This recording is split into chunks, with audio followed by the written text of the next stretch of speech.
This is ContactTalkRadio.com. Consciousness in action. And you are taking action into your consciousness by tuning into Contact Talk Radio. And on TuneIn.com, Ping.fm, and UpSnap Mobile. Contact Talk Radio.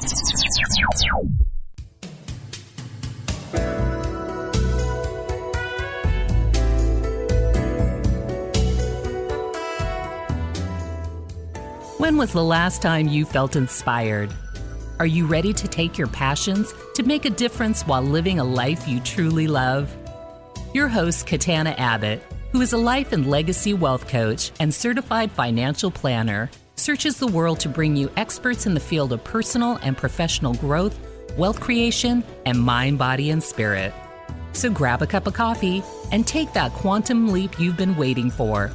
Smart Women Talk Radio, the link to live with purpose, passion, and prosperity.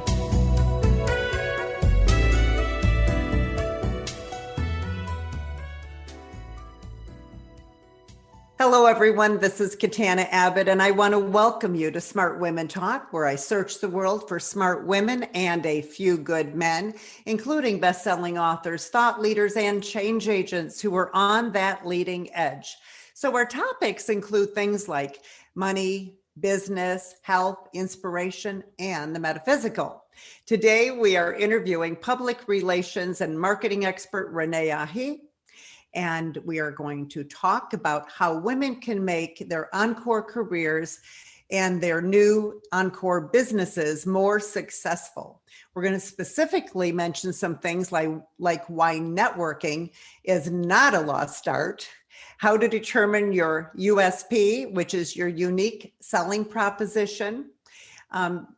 Renee believes that selling is not a four-letter word. I know there's a lot of fear around selling, and no one wants to be looked at as a salesperson, so this is really going to be very useful. And then how to create your key messages and communicate your value. So in other words, you'll love this, how to sell without selling. Okay, so let me tell you a little bit more about Renee, and then we'll welcome her on. So Renee is a public relations and marketing professional with more than 40 years in the corporate sector and the private sector combined. Her career also included successful executive management of nonprofit organizations. In business since 1999, her company, in other words, LLC, provides public relations and marketing service for nonprofits and for-profit clients and nonprofits like Marygrove College, as well as for-profit companies.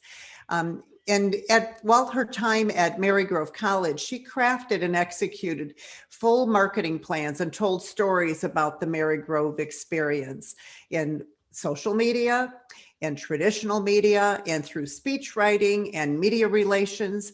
And she co-founded the Arab American Women's Business Council, which is a nonprofit organization providing education, professional development, and networking opportunities for Arab American and business and professional women. So I am just so thrilled to connect with you this way, Renee. It's real exciting. I'm delighted to have been invited, Katana. Thank you. I feel really honored. And I'm really delighted to talk to your listeners and your viewers about this, because I think there's a lot of mystique and fear, as you had said, about your next career. Where does it come from? How do I determine it? Should I be in business? What should I do? And a lot of us are too young to retire or never want to retire. And so talking about our next adventure is really a great thing for me. Thank you so much for having me. You know, and it's interesting. I love this idea of monetizing your message, and we'll go into more about what that means. But I love the idea that you and I decided we were going to package this topic around the idea of an Encore career, because so many of the women that have come into our community are at this point where they're 50 plus or nearing 50. They could be in their 40s, but they're looking forward at how they want to spend the second half of their life. And quite often it's much different than what they've done for the first half of their life. Is that true? Well, it is true for many women. In my particular case, it was, I love my career so much. I love my profession so much that when it was my time, and I didn't realize this was going to happen to me. The women who are on your listening to you and hearing us, seeing us, may have some choices. My Encore career came as a result of a severance. The bank that I was working for, and it wasn't exactly the way you want to start your Encore career, was of necessity. And at the time that I was offered this severance at the bank that I was working for, there were no senior public relations jobs to be had in our market here in the Detroit area. My children were young and mom was still alive. So I decided to hang out my own shingle. And the benefit of having my last assignment by the president of Bank One Michigan was to do a community relations research project, through which I met community leaders. And as it turns out, those leaders happen to have been my first customers, my first clients. And many of them are in the ethnic communities, the Arab American community, the Hispanic community, the Asian American community. And through that, those were how I built my customer base and got referrals. So what turned out to be not such a happy time, I feel so blessed to have had the career that I have and to be able to make this choice, even after Marygrove College closed, to be able to make the choice that I still want to do this because I love public relations and marketing so much. I think it helps people understand. And the whole idea is not to sell. That's what we're going to be talking about. Yes, yes. So Renee, how do our listeners determine what they want to do in their next career or business adventure? It seems like that could be difficult, but maybe it's easier than we think. Well, sometimes it is difficult. As I was explaining in my own experience, it was the result of losing my job. And sometimes that's filled with a lot of fear, a lot of emotion, a lot of anger, so on and so forth. But it may be a blessing in disguise. But for women who do have the choice, they're looking at their career, finding out what they love, what moves their soul, is a way to determine, what do I want to do next? And by saying that, you want to ask yourself, why do I want to change my career, or why do I want an Encore career or a new business or something like that? Because your why in all aspects of life, your why is your motivator. Why do I want to do that? Well, I still want to provide for my family. I still want to feel vital in the community. Whatever it is that motivates you, and determine what you love about the job that you have and go with that. In my case, I love public relations and I wasn't planning to leave it as a profession. It was one that I chose after looking at many different possibilities, and PR was the one that called my name. And so it was very much that. It is also, what is it about your product and service that people need or want? If you want to go into business, where's the niche? What is the market asking for? And that's how you will be able to determine whether or not that fits for you too, right? So there are many ways, as you have had many kinds of careers, Katana, and you settle on those that help women. So that motivates your soul, that motivates you. And that's what I am recommending for women who have the opportunity to make a choice. And we are all at choice. Even if it starts out badly. Yeah. And, when I was in corporate and I had a financial planning practice I ran for 20 years, I worked with people who were retiring, business owners, but there was this niche that I loved, and CPAs, attorneys, even the husbands would seek us out and hire me to help the wife. Or women would come to me and then they might bring their husband in. But I love that niche and really helping women get smart about money. And so when I finally decided that I wanted to retire, and I wanted to do two things. So, and I noticed you've done these two as well. I did my for-profit, but I also did a nonprofit. And what I want to share, Renee, is that so many, I'd like to go back and get that stat for you, but so many of our women who have gone into the Smart Women's Academy and taken our survey said one of their major goals was making a difference. So I'm thinking, whether it's for-profit or nonprofit, all these women are they're tired of just working for someone else, perhaps, and doing someone else's why. And they know they have something special inside of them. They want to be able to make a difference and get out there and bring this new idea or project to the world. Do you find that's true? Because I do. Well, indeed. I think that at this point in our life, it's maybe a little bit more than about making money. Maybe it's more about, yes, I want to make money, and we're going to be talking about exactly that, monetizing your message. We all have to make money, but what motivates that making of the money? And that's where you're going to find the piece. It's not going to be a job. It'll be something that you will put your heart into, and you will be successful with that. And sometimes it can be working from someone else too. Oh, sure. Oh, absolutely. It is. Because not everybody's up to like starting a business, but right. It's like a passion project in a way. I think so. And for whatever motivates that woman to say, okay, I want to change. You can go to another company. You can go ahead and say, yeah, it's time for me to try something new, and put yourself out there in such a way as I want to make a difference. And it could be in corporate. We're not bashing anybody. I mean, corporate America is very valuable to us. It brings forth products and services that we don't necessarily have and can't, as an individual, bring to market. But there are other ways that we can. Right. And also, it seems like as we get older, we gain this sense of confidence, right? And this maturity that even when we stay in corporate, we've branded ourselves in a way. And so we can move more into leadership and being more creative. And you understand what I'm saying? You're more like, now you're the sage, even in corporate. Right. And we hope that we are at this time in our life. That we can, earlier on, we may have had a family that we had to support. We may have, for many reasons, needed the job, and we kept the job. But in those years, we gained skills, we gained confidence. I'm not saying there's no fear. I mean, I was petrified to hang my shingle out. Absolutely. What if I don't get any customers? What if? But there's passion behind it, and then you will find a way too. And also, when you talk about, we're going to talk a little bit later about your key messages. Those are based on your mission.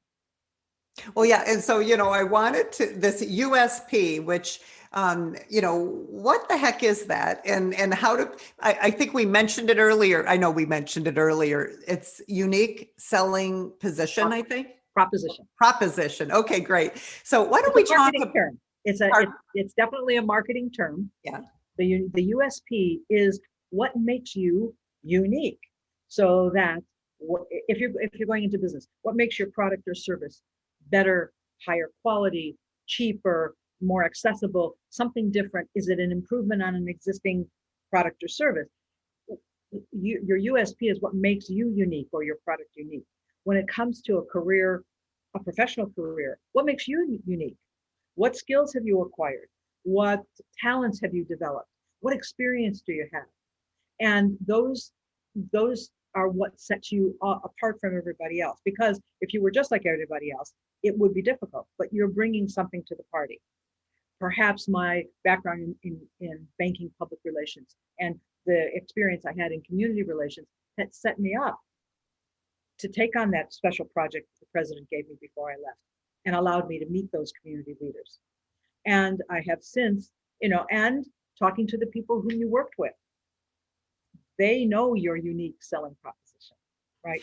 That's such a good point, right? If you're not sure what it is, interview your friends and ask them. Yeah. And see and they'll tell you what you're good at. And you're going to be a little bit embarrassed. You're going to say, oh, I'm not that good. Yeah, you are probably marvelous at it. And so you want to also, to one point or another, you're going to put it on paper. And that's when we're going to talk a little bit about mission and vision when it comes to both your career and the new business. And one of the things that I find very important is, because I have in the Smart Women's Academy, I have the Unlock Your Financial Power course, and there's an exercise I have people do, and it's the Ben Franklin, all the reasons for and all the reasons against, you make a T. And so, but I do it a little bit different. And one of the things that I have them doing is just writing down all the things they love doing, all the things they're great at on one side, and the other side, all the things that they hate doing, that drain their energy, that they put off. And then I won't go into the whole exercise, but so often things that we are the greatest at, that are so effortless, that are so natural, we think are worthless. We think, well, that's nothing. No one would pay me for that. And that is your brilliance, because it's so easy and simple and effortless. But that's why it is your brilliance. And that is what you should be doing and charging for if you're a consultant or promoting yourself in that career, let's say, for that position, to say, this is where I can shine because it is so easy for me. And you'll shine at it, rather than what some people try to do is to get better at the part they're not good at. And then they sabotage themselves and go into self-doubt. Well, we can try to be good at everything, and we won't. But what we know we're good at, let's strengthen our strengths. And we can work on our weaknesses, but let's look at what we have, what we can give, what we love to do. And that's where the whole business of passion and what motivates your soul comes in, because now that you are at choice in either your career or finding a business that you want to promote, you can look back and say, what am I good at? What is easy for me too? Because there are going to be other things that are more difficult. And I'm not saying you're not going to be afraid. And I love your T model. I call it the pros and cons. And when you see it in writing and you can weigh it, even counting them, oh, I've got more pros here than I do cons. That's also a support for yourself to be able to make that decision.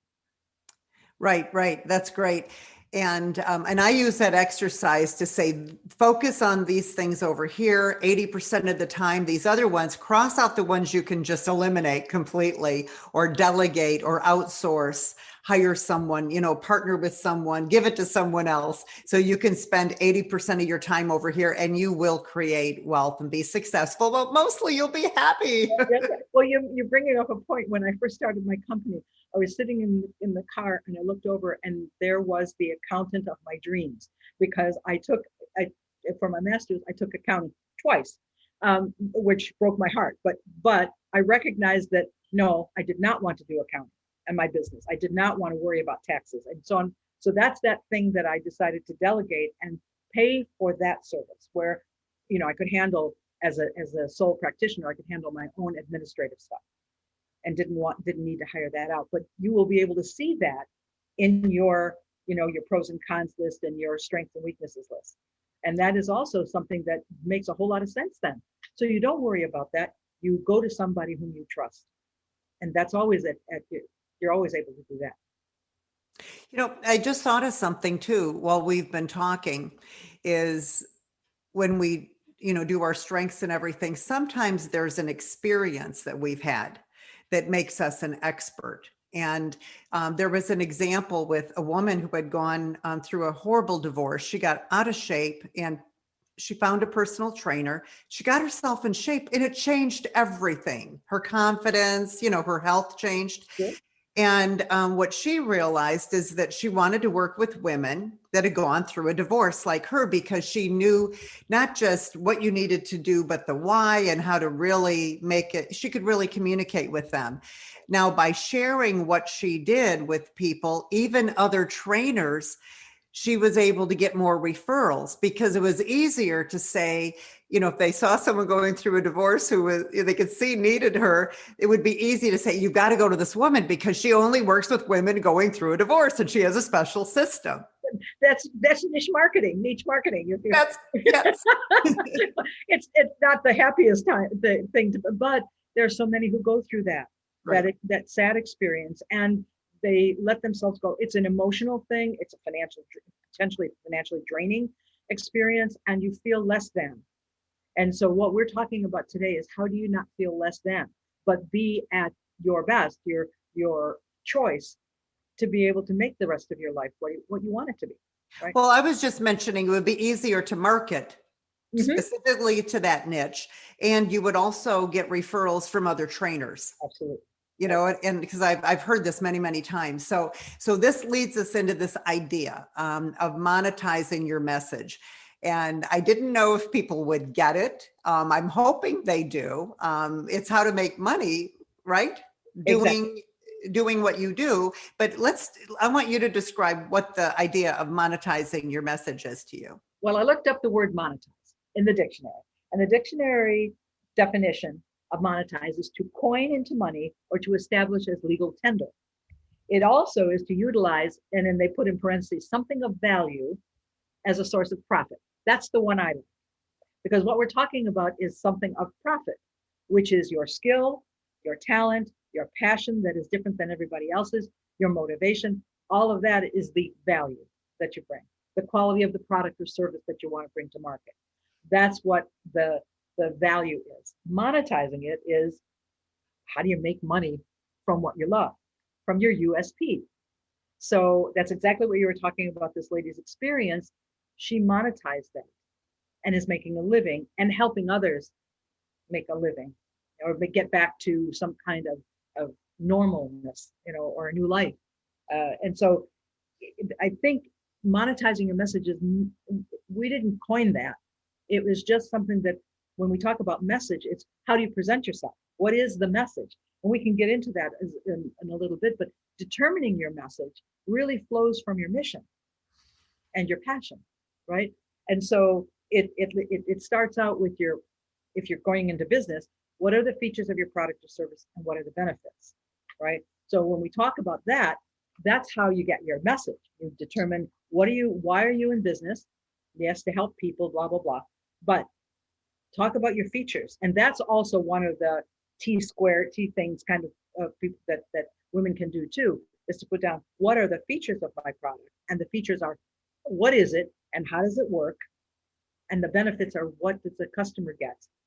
And so that you can speak more to the benefits, you know, and that's how, yeah, it turns on like this, but after the turning on like this, what does it do for you? Well, it's like if you say, you know, how to monetize your message, that is the, okay, so how to monetize your message so you can, and then, you know, enjoy your life more with ease and prosperity or something like that. But it seems like the benefit, so monetize your message is what they're going to get or what you're going to do, but so you can, and then that's where you're going to put the stuff that stirs the soul, right? Before you monetize, before you try to go to market with it, you really need to determine the message. Right. You've got to determine what is it that you're going to tell people.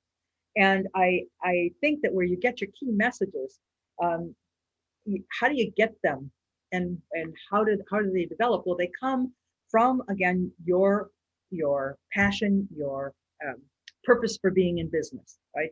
And Catriona Pollard, she's a contributing writer for HuffPost, says key messages are the main points you want your target audience to hear and remember. They create meaning and headlines the issues that you want to discuss. Now, for example, one of my key messages is on the homepage of my website. And I know you have key messages, Katana, but it reads, in other words, where words, whether written or oral, video or print, motivate, inspire, change behavior, right? Because what is public relations about? Changing attitude and changing behavior, so that you're setting the stage, so there's goodwill established and so on and so forth. So that when marketing comes in, you have a chance of selling your product or your service. So first determine what is the message, and you can do that. It's not easy necessarily. It could be confusing, but as you look at features and benefits, and let's go back to the woman who is not necessarily wanting to own a product or sell a product or service, but herself, she's establishing a business. What are your key messages? Well, the key messages are, for example, I worked for all of my career at one of the big 4 accounting firms. And what I did was to help corporations and individuals minimize their tax exposure.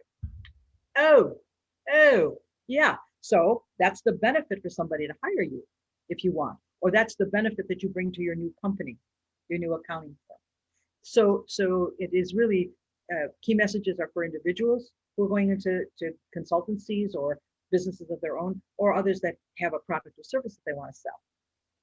right? So, you talked a little bit about social media. Social media is one of those avenues Yeah. to monetize. Right? Well, social media is huge right now, and especially everything virtual because of COVID. Yeah. But how do we get the messages out to our customers, or to people, to potential employers? What is the best way to get that message out to people right now? There are several ways to monetize your message. Once Okay. you've determined what that is, I happen to like social media, but a little bit less than in-person networking. There our younger women can rely on that and don't understand the value of in-person networking. Now that many of us have been vaccinated and hopefully we can see people, and even if you just network in Zoom groups or Google Meet groups, getting yourself known to people is a really valuable exercise. I think we didn't have social media, many of us, when we were just starting out in our careers. And so we joined a professional organization. We networked with people to help us to hone our skills. We joined organizations where our customers are. I would recommend that. Going not necessarily, yes, professional organizations are very helpful for the purpose of professional development. But where do you get your customers? You get them from referrals of people who are in your business, but you also get them from joining a nonprofit board, for example. You don't know where your next referral is going to come from, but you showcase your talents and your skills by offering your time and talents. And those are very, very helpful avenues to monetize your message. There are also business networking groups. I think you and I both, Katana, are familiar with one of them called Business Network International, where chapters are all over the world, and you are the sole representative of your profession or your type of company. And you had said to me in our original conversation, it's not necessarily those people, but who they know who can be sources of customers to you. And so that too is, they get to see you in person. They get to see you operate. They get to know what motivates you and what your skills and talents are. On social media, as you and Lynn have done for your program, you use social media very effectively. You've got your Facebook page, you're on LinkedIn, you do those important things that you help to monetize your message. You get the word out that we're having this program. I was so delighted and shocked by the response to this program on social media. And that is the way that all of us really need to market. It's not cheap, but it is also a very effective way. Television and radio also are the traditional. Newspapers, not as much anymore, but because people are reading them online. But the radio and television is still very effective. You just have to determine, number one, what you can afford and where do your customers listen, read, or watch. And I think for many of us, programs like LinkedIn are phenomenal because we can connect with people either locally, depending on how we set that up, or globally. Absolutely. And so there's things we can do with social media that we cannot do in person. And what we have going for us now that we didn't have many, many years ago for many of the women who are on this line is this thing called the internet. We do work virtually. We have worked virtually now for 20 years, so on and so forth. But many of us have been local and have been focused local, either in our jobs or the businesses that we've been in. But we do have the world open to us, and our talents are transferable to anywhere in the world. So I wanted to mention something too. I went to my first live event. It was a financial conference in Chicago. I drove out there because it's close by, so I didn't have to get in an airplane because that horrifies me right now. However, going to that event, and it was an educational event, but I met people there that from all over the country that I had never met before. I had so much fun. The energy and the the knowledge the energy I got, I felt so excited when I came back, but I gained so much knowledge because there was a lot of speakers and just from other people, other like-minded people in the same kind of work as I was. So I never could have gotten that in some kind of virtual, weekend webinar at all. So let's talk about the importance of these live connections and how important it is and why we all need to get back out there. I mean, we can continue doing this because it's, the Zoom and it's convenient. It's really easy. It saves a lot of time. It's better than a phone call quite often. But this idea of being with people again and connecting and just it creates some kind of energy that we can't get on this 2D thing. One of the things that I will say to our ladies is that relationships matter. We know that relationships matter in our private lives, but they are so critical in our business life, our professional life. And those are created by looking into your eyes, shaking somebody's hand, asking them questions about their family, or how did you get into this business, or what really motivates you.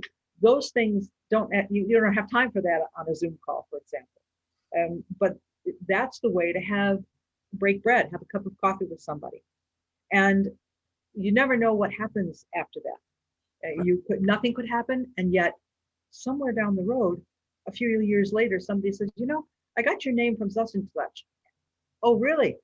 So I don't discount them. I don't discount any one of them. And aside from the fact that we all know what has happened with relationships and COVID has stopped us from shaking each other's hands or giving each other a hug or something like that, which I've missed tremendously. And so, yeah, I highly recommend it. And you can find them locally. You can go, as you did, you went to Chicago. Yes. And I was just thinking how our next guest this month is Ruth Klein. And she does everything with books and branding. So years ago, probably I'm thinking 15 years ago, Jill Jordan and I had met Ruth, and in our whole, we realized we had to reach outside of Detroit for Smart Women's Coaching. And so we did that, and we met Ruth Klein in California. And so we were doing all these virtual things. And then one day we said, we're going to come out there. So we got to, LAX, and we met at a restaurant at the hotel. I think we were there probably for another conference. And it was just so amazing when we saw Ruth, we just ran over to her, and it was like this long lost sister. So we really had created a very close connection using the virtual method. And we really didn't have the video back then. It was pretty much all telephone stuff, and audio. But that idea of meeting in person, was amazing. So really both vehicles are great, but that in-person thing, there is something special. What I'm noticing is that there's an organization that I belong to, the Public Relations Society of America. And our young PR people, when they're getting out of school, they are making themselves known to the owners of public relations companies or the heads of the PR departments here by going to these events, shaking their hand, and giving them a little business card that said, this is what I have done. I'm a graduate of thus and so, and I'm looking for the next step in my career. And some of them are wise beyond their years about the value of seeing someone, being in their presence, because that's what it was all about for us. Who could mentor us? Who could help us? And then we in turn. And giving back is one of the greatest things that we can do in thanks for somebody helping us. Yes. Yeah. And they know about writing thank you cards, right?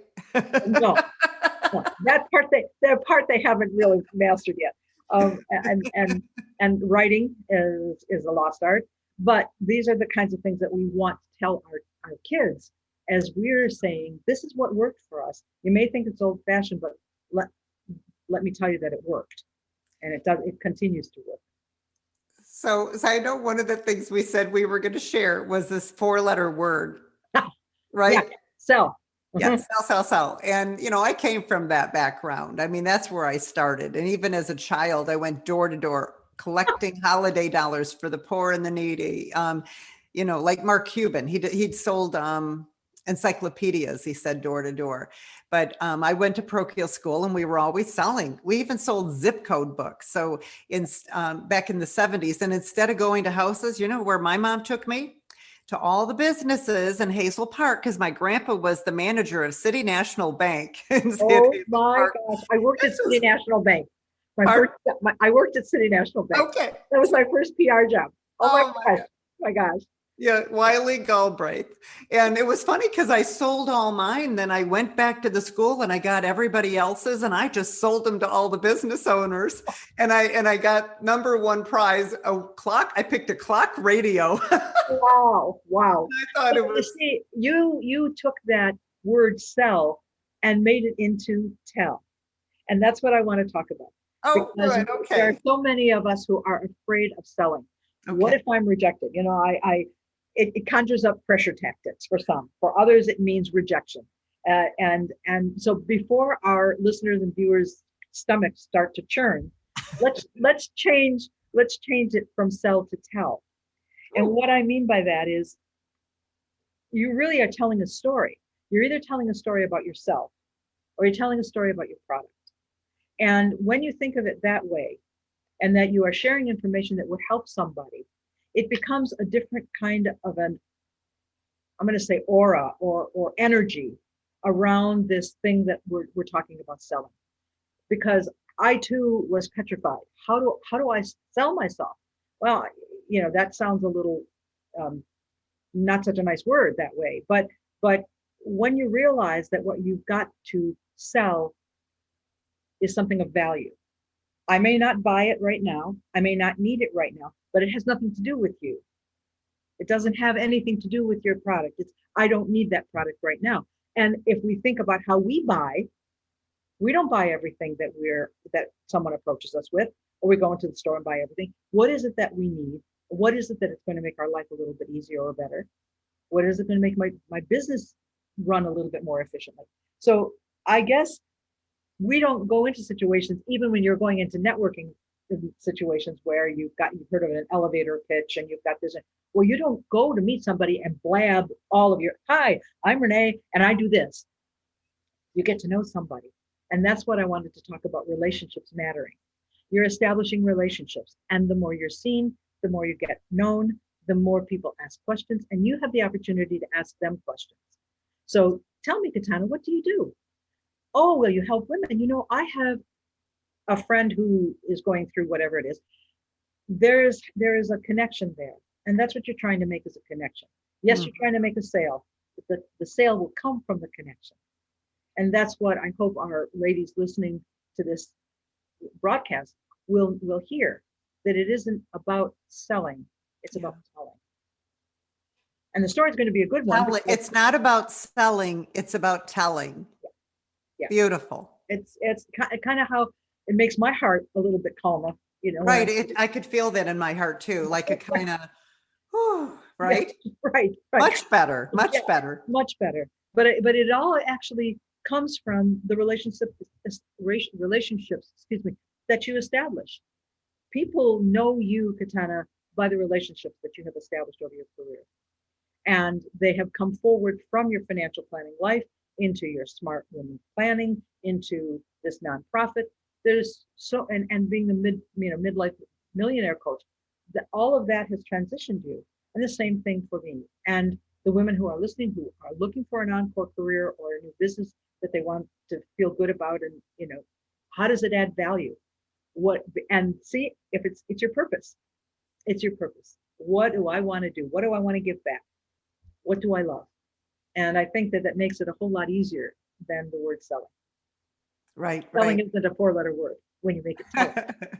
That's true. So one other thing that we wanted to talk about too is, and I think this is a really big one, and what is the difference between public relations and marketing, and then also which one is better?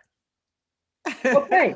Well, I want to ask you that because people wonder which is better. well, sure. And they're very different. I would tell you that I use a press release distribution service called Meltwater. And they explain it this way, to keep it simple. Marketing is focused on driving sales and doing so by promoting products, services, or ideas. Public relations is more focused on the maintenance of a positive reputation of a company, brand, or person. So it's you both promote your company, both promote your ideas. Both you have to, for me, it's a combination of marketing and PR. Now, I chose public relations in my career because to me, the opportunity to change ideas, to establish goodwill, to change behavior is what motivates me in the world of public relations. And you do that through words. You do that through speeches.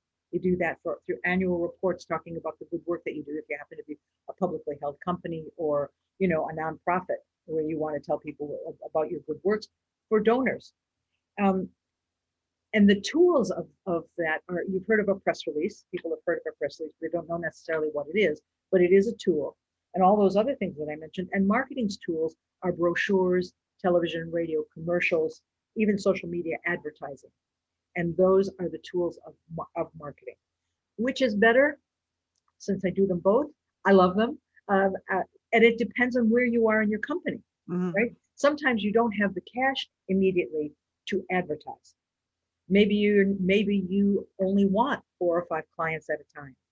Advertising may inundate you, and you'll probably say no more than yes. That might not be what your goal is. Because you're at your Encore, you can make these choices. You can say, yes, I only want 5 clients at a time. Whatever. And so you will use public relations more than you will marketing. But is it important to have a website? Absolutely. Whatever it is, that's marketing. That's also PR, right? So I'm going to be politically correct and say I love them both. Yeah. But my heart lies in public relations because it helps to establish your reputation, right? And that once you have a reputation, you can ruin that reputation pretty quickly by unethical behavior or price gouging or whatever it is, or putting something on social media that people should not necessarily see. You have to be very careful because nothing on the internet goes away. Nothing on the internet goes away. And that's when it's super important to hire public relations expert that handles, when someone has something like a crisis intervention, right? Absolutely. They can come in and turn it and change the story slightly. So that's right. That's right. And crisis communications is a very important part of public relations. I'm sorry that I had my fill of that with the closure of Marygrove College. Marygrove College was an institution in the city of Detroit for 93 years, right. and it had to close. So I spent most of my time in crisis communications. But it did assuage a lot of people's concerns about what was going to happen to our students, what was going to happen to the community. And so, yeah, that's an important part. Well, I really would love for you to talk a little bit about the Arab American Women's Business Council and how these organizations, other organizations like this, how they help women who face obstacles, getting loans. I know we've got NABO here in Detroit, and it's a national as well, but how to move their businesses forward. So I'd love you to share a little bit about this specific organization, because, we have such a huge community in the Metro Detroit area of Arab American women. And then you actually founded this organization. So why did you do that? And how has that benefited people? Well, I can tell you that I didn't do it alone. Two wonderful, successful women, Rose Khalifa and Jumana Jude. And I looked at the need out there, and women in general have more difficulty in getting access to capital. If you need access to capital, we are not necessarily mentored by our successful dads or whatever into business. We may not have that background. There also may be, if an Arab American woman covers her hair, she's also signaling and may face biases that we as women in general don't necessarily face. There may be cultural biases, there may be family biases or religious strictures that they have to follow. But we thought that it would be wonderful to help this particular group of women develop their professions, develop their businesses, help them network amongst each other, share what works amongst the Arab American women business owners and professionals.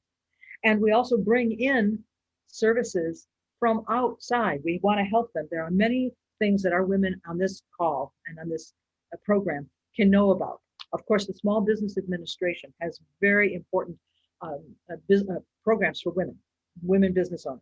There's an organization that's partnered with this SBA called SCORE.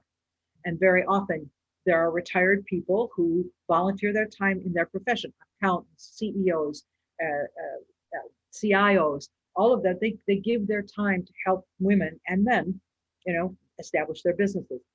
The Great Lakes Women's Business Council. I want to say that they took their name from the Arab American Women's Business Council, but Michelle Richards and her team have been around for a long time. They provide capital, access to capital. They provide certification because many corporations set aside money to do business with women certified owners, WBEs. They call them women business enterprises. And these enterprises have to be at least 51% owned by a woman and operated. And so there are those organizations locally that can help us out. Mm-hmm. And we are going to have an event tomorrow, our first in person. It's called the patio party out in Dearborn, and it is to reacquaint these women. So educating, inspiring, and networking are important. And there are Hispanic organizations, there are Asian American organizations, if that's where you want to join. But there are also women's business organizations like the Great Lakes Women's Business Council, where you can network with other women and learn. So, ours was from a community need, and thank goodness it's still going well. We established it in 2007, and so I encourage the women listening and viewing to reach out to you, Katana, reach out to me. We can help them find the place where they might feel most comfortable. Oh, that's fantastic. Yes. And I'm so glad you did create that community. I'm hoping to connect them to the Smart Women's Empowerment Program as well. Okay. Yeah, that's something I'd like to do. So we're at the top of the hour now, and I'm so excited you've been here and you've shared so much wisdom. Thank you so very much. I know you have a special gift for our listeners, and we're going to post it on our Facebook page at Smart Women's Empowerment. But at the same time, I would love you to tell women how they can connect with you and get that from your website and what it is. Well, I created a special piece of paper that are the top 10 tips for monetizing your message. And it reviews some of the things that we talked about today. And if you are interested in connecting with me, my website is inotherwords-llc.com. And you can, we can talk or whatever. There is a form, a contact form, and then I will send you a personal email with this as an attachment. Wonderful. So I've been so thrilled to be invited. Katana, thank you. Thank you very much for allowing me to talk about the thing that I love and helping women, helping other women. At this stage of my life, it's kind of about that. What are the things that I can do to help somebody else because someone helped me? Thank you so I'm much. really flattered. Thank you. Renee, thank you for being here. It's been wonderful. All righty. Bye-bye. And I'd like to thank everyone for being here. And I want to encourage you to watch for our next show with Ruth Klein. And she will be talking about how your brand shows up in your book. So if you're interested in writing a book, this is a 6-time best-selling author. She's working on her 7th book, or I think her 7th book is out. In fact, we'll talk about Generation Why Not. And That is going to be in 2 weeks. So I hope you join us. And for those who have not connected with us yet, please visit joinsmartwomen.com. So you'll get our monthly newsletter. It comes out the first Tuesday of every month. You'll know who each of our guests are, and you'll get invited to lots of free events, including you'll be invited to join the Smart Women's Academy with all kinds of free resources and classes. So until our next show, go out and live with more purpose, passion, and prosperity.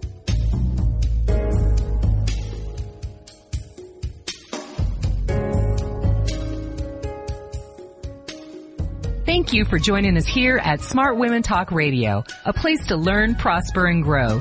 Tune in again next week for another exciting episode of Smart Women on the CTR Network. And remember to live with purpose, passion, and prosperity.